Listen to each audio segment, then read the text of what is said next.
Hi guys, it's Chef Pollock and I'm really excited because today I want to show you how to make one of my favorite dishes from childhood, dal. There's a lot of varieties of dal in India, but this is my version, something that you can make with ingredients that you can find in the grocery store, and I crave this all the time. If I'm traveling a lot and I come home, this is the first thing I make. I make a big batch of it so I can eat it during the week. And it's really, really easy to make. So let's get cooking. So the first thing that we need to talk about is dal. This is a red lentil dal that you can find in the grocery store. It's either in a packet or in the bulk aisle. It's very inexpensive. Dal is so good for you. It is high in protein. And for all my vegans out there, this is a delicious thing that you can add into your repertoire. So the first thing you want to do is you want to soak the dal in water. This just kind of helps it break down a little bit. And so I have 2 cups of dal just soaking in the water. And to that, the base of this is going to be onion, garlic, ginger, Thai chilies. These are really, really spicy. This is optional. If you can't find curry leaves, don't worry about it. But if you can get your hands on it, I usually put curry leaves. And that's really the base of it. And we're going to start off by blooming some cumin in oil. All that means is we're going to take raw spices and put it into the oil so that it can release all the flavor, and then we can saute all this lovely goodness. So I'm going to show you a little trick on how to peel ginger. You just take a little spoon and just with the edge of your spoon kind of scrape back. And this is the easiest way to get through all the little knobs and nooks of a ginger.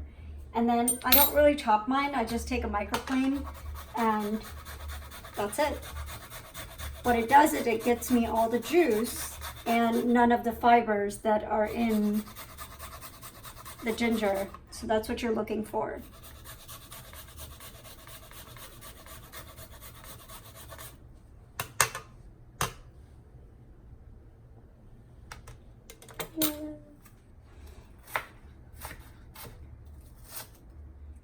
Okay, so let's talk about the base of the dal. What I have here is a little bit of oil, and you want to make sure that the oil is really, really hot, because when you drop the cumin seeds, they should start dancing around and you could hear them.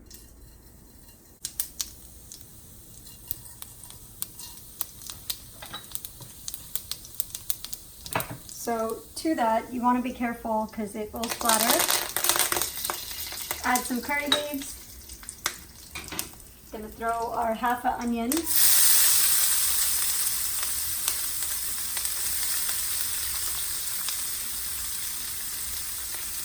that a stir.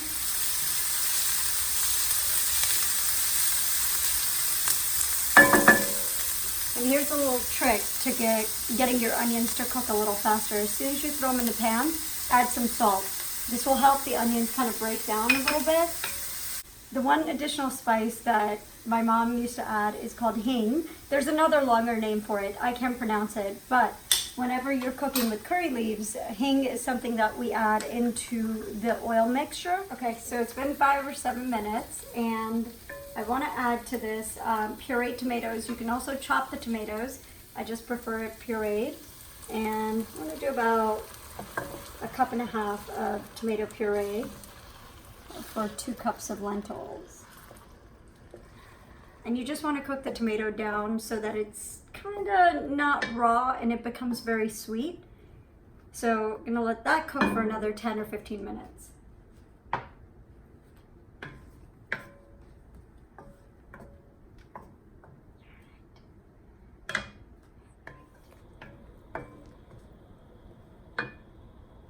What I'm looking for is the tomato is dry and all the water is kind of evaporated, and now is the time to add the spices.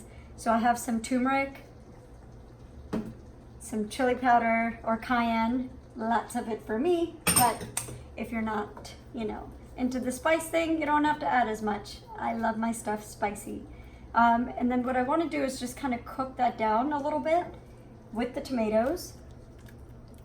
And now we can add our dal. So I've soaked this for about 2 hours, and you just drop it into.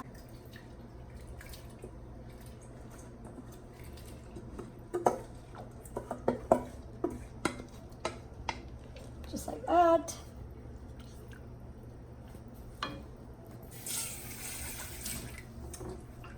Now, how much water do you need?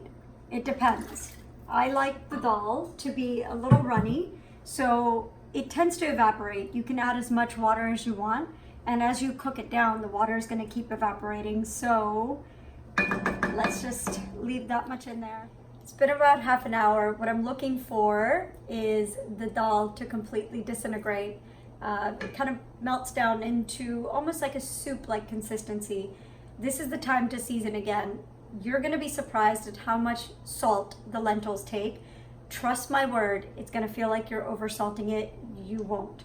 This is how much salt I need on top of the salt that I've already added.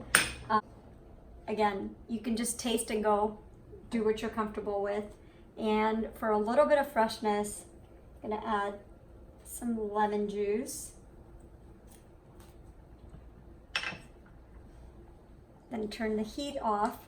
The last spice that I'm gonna add is a garam masala. This is a mixture of 9 different spices. So it has cumin, coriander, nutmeg, cloves, cinnamon. It's really, really aromatic.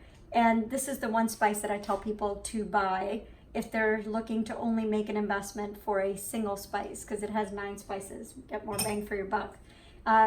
You have to put that in at the end because it's already toasted and cooked. So you put that in right at the end, about, I don't know, I have a teaspoon and a half. Stir it in. Last, but certainly not the least, lots of coriander or cilantro. I put this in when the dal is off the heat because it turns dark and brown otherwise. So you stir that in. It smells so good. Okay, I'm ready to eat.